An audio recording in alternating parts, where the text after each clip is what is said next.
Okay, so as you can see, I've got a lot of carpenter bees out here under my porch. So let's get to making a trap for them and see if that's going to work.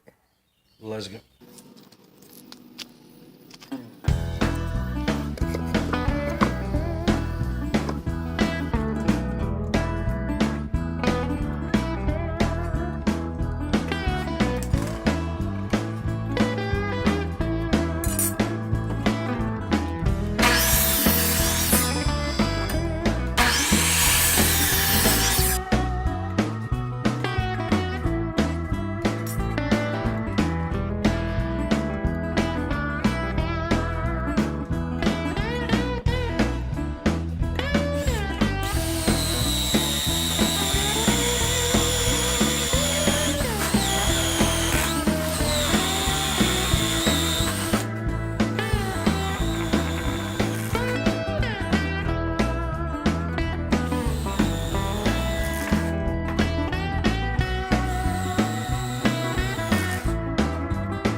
Alright guys, we got the traps made, and I just hung them up there with some galvanized wire, and as you can see, I have already in just about 2 days time caught 3 of the carpenter bees in there.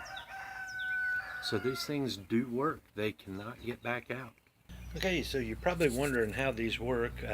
I'm not 100% sure about that, but what I've been told is that they will go up inside the 45-degree angle holes and go down into the jar because they can see light there, but they won't come back out because they can't see light because of the angled holes that you drilled. So they will just remain in the jar and die.